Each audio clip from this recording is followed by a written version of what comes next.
Today, we would like to ramble a little bit about some of the details of the Recovery 2.0 concept.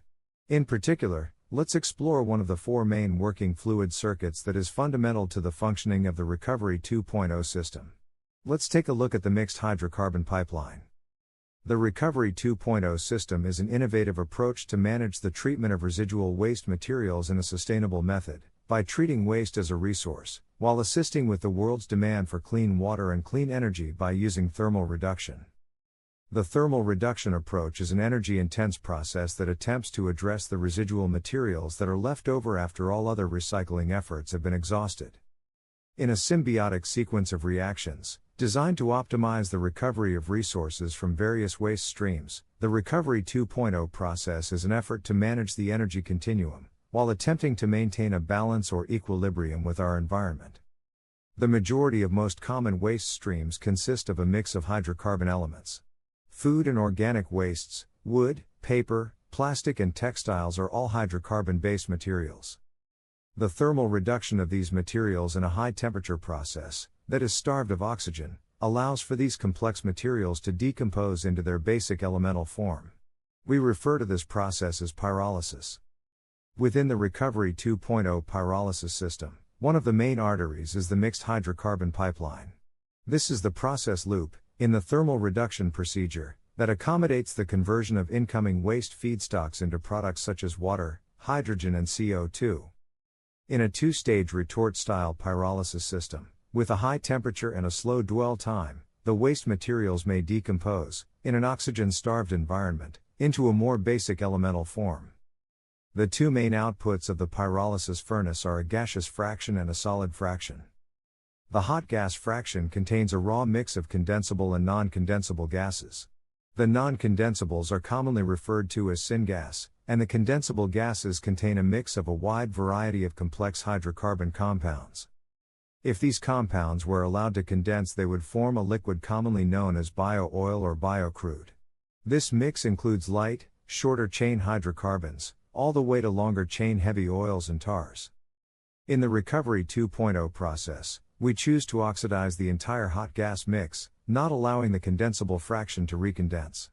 By adding oxygen to the hot gas, we induce what some refer to as oxycombustion, which results in converting the mixed hot gases into a blend of carbon dioxide, water vapor and a small amount of residues.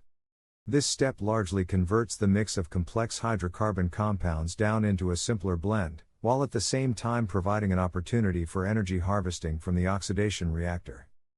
By routing the oxidation exhaust into a desulfurization stage, typically filtering with a metal oxide such as zinc oxide, the sulfurs and chlorides residues are greatly reduced. The desulfurized oxidation exhaust may then be further processed, in conjunction with the solid fraction that was generated from the pyrolysis stage. The raw pyrolysis solids fraction contains a mix of carbon-based materials, commonly referred to as biochar, along with any minerals and metals residues. Processing the raw pyrolysis solids in a partial oxidation entrained gasifier may enable the effective separation of the carbon content fraction from the minerals and metals portion of the mix. The rejected minerals and metals may now be sent for further concentration and selective extraction processes. Relying on the solid hot carbon content, which promotes the reduction reaction of the CO2 and water vapor exhaust from the hot gas oxidation, to form hydrogen and carbon monoxide. Proceeding to a shift conversion reactor, the carbon monoxide is mixed with a fresh supply of steam to form hydrogen and carbon dioxide, while the pre-existing hydrogen, from the earlier stage, passes through and is unaffected. This process is commonly known as a water-gas shift reaction. The accumulated gases from the shift converter proceed to the wet scrubber water column, where any excess water is absorbed, any acid gases may be neutralized and any particulate matter is scrubbed. We intend to discuss the operation of the wet scrubber water column in greater detail at some point in the future. The exiting scrubbed gas proceeds to a calcium hydroxide absorber column, where the bulk of the CO2 is removed. We also wish to discuss the calcium loop at a future point in time. The hydrogen-rich gas mixture is put through a pressure swing absorption step and the high-purity hydrogen is extracted. The combustible tail gas may be consumed to generate heat or electricity, or it may simply be regenerated into an earlier stage in the pipeline. So, in summary, A multi-stage process incorporated in a mixed hydrocarbon pipeline loop may provide one option as a pathway to achieve the recovery of resources from residual waste materials. We hope to have the opportunity to ramble further on different aspects of the Recovery 2.0 concept. Until then, please feel free to contact us at your convenience.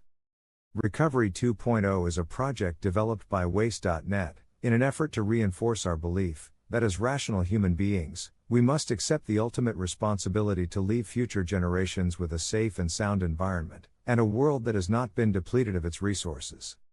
Please feel free to visit us today at www.waste.net.